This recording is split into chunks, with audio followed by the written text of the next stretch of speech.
Emmy Noether was a German-Jewish mathematician.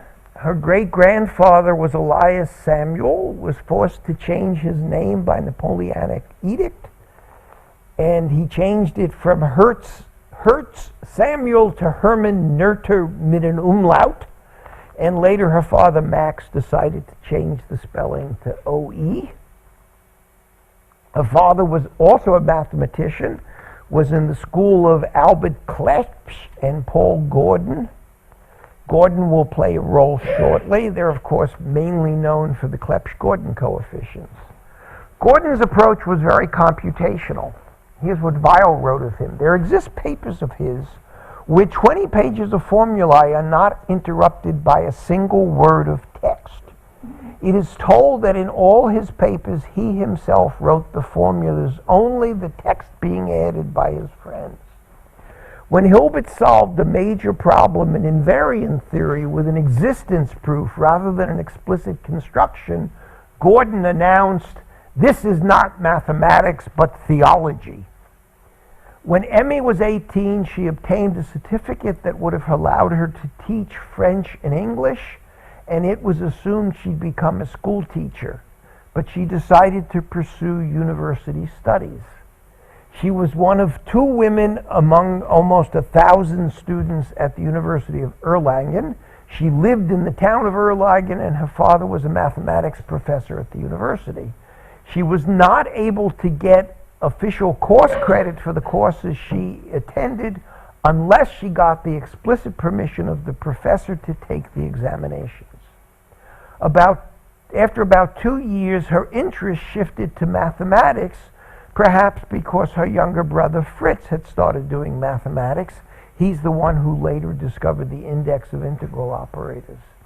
In 1903, she spent a semester in Göttingen listening to lectures of Blumenthal, Hilbert, Klein, and Minkowski. She spent only a semester there because it became possible for women to enroll officially in Erlangen.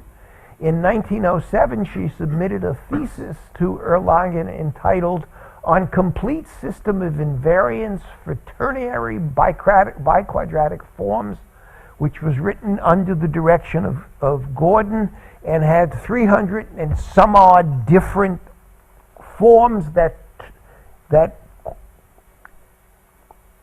fourth degree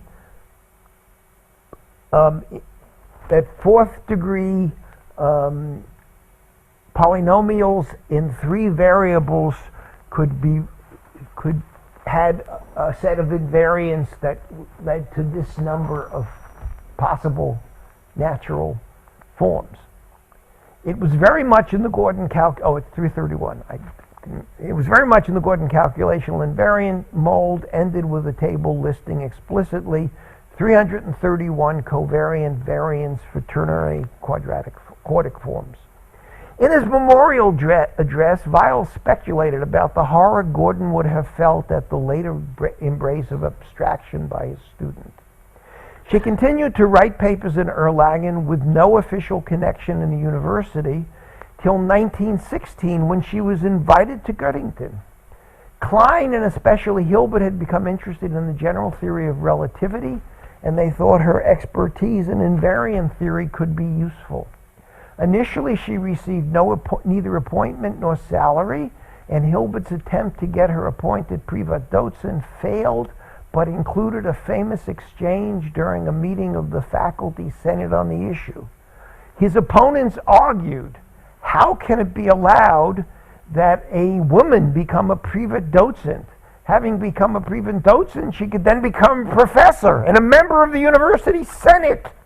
Is it permitted a woman enter the Senate? What will our soldiers think when they return to the university and find they're expected to learn at the feet of a woman? To which Hilbert replied, I do not see the sex of a candidate as an argument against her admission at Privatdozent. After all, the Senate is not a bathhouse. Initially, Noether was a lecturer in a course that was officially taught by Hilbert. But within a few years, Hilbert did in fact get her appointed a Privatdozent and obtained a small stipend for her. Her first great result is in mathematical physics and is unknown to many mathematicians, although rightly celebrated among physicists. What is called Noether's theorem among physicists asserts the equivalent of conserved quantities and continuous symmetries. For classical systems with finitely many degrees of freedom, this is an almost trivial consequence of Poisson brackets and Hamiltonian flows, but Noether in fact discussed it from a Lagrangian least action point of view, and also that allowed her to discuss it in a field theory context. But even the finite degree classical case, her result was new and very interesting. For example, she was the first who understood conservation of angular momentum was connected with rotational invariance of the laws of motion. Einstein wrote in a letter to Hilbert, "Yesterday I received a very interesting paper on invariance from Miss Noether. I'm impressed these things can be seen in such a general way. It would do the old Göttingen no harm to be sent back to school under Miss Noether. She certainly knows what she is doing."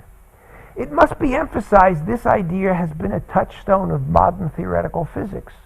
Once quantum mechanics were discovered and Poisson brackets were replaced by commutators, the theorem shone even more brightly, and symmetry became a basic building block of new discoveries in particle physics.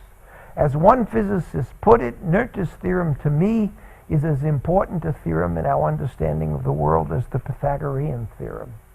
I'm not alone in having been profoundly influenced by this theorem. As a freshman at Harvard, I read about this result in the mechanics book of Landau and Lifshitz, who didn't mention Noether's name. It was the first time I saw breathtaking beauty in mathematical physics, and I told all my friends about it with great excitement. I'm embarrassed to say that once I learned it was called Noether's theorem, I assumed it must be due to her father, Max, who I knew was some kind of physical scientist, because I couldn't imagine a connection to the abstract person whose name appeared in my algebra classes under Noetherian rings and chain sequences and stuff like that. This brings me to the period of her contribution to algebra, which makes her one of the greatest mathematicians of the 20th century. Together with Brouwer and Artin, two younger mathematicians greatly affected by her, she pioneered the idea of algebra as abstractly defined structures. This idea is so central, one forgets it wasn't always there. She had great influence on many younger mathematicians who were called Noether's boys, among them Alexandrov and van der Waerden. Here is what Weil had to say in her memorial.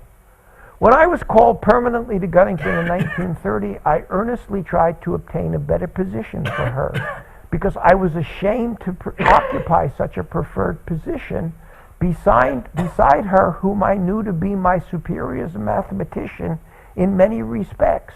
I did not succeed. Tradition, prejudice, external considerations weighed in the balance against her scientific merits and scientific greatness, by that time denied by no one. In my Göttingen years, she was without a doubt the strongest center of mathematical activity in Göttingen, considering both the fertility of her scientific research program and her influence upon a large circle of pupils. Besides her championing of abstraction, she had contributions to ideal theory and non-commutative algebra, and she made very important contributions to algebraic topology. As Hilton tells the story in his brief subjective history of homology, Emmy Noether recognized that what Alexandrov and Hopf were talking about and what Lefschetz had talked about should not be thought of as numbers, but as abelian groups.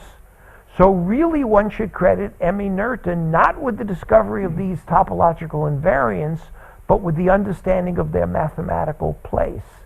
She recognized the homology groups and that the Betti numbers and torsion coefficients were merely numerical invariants of isomorphism classes of finitely generated abelian groups.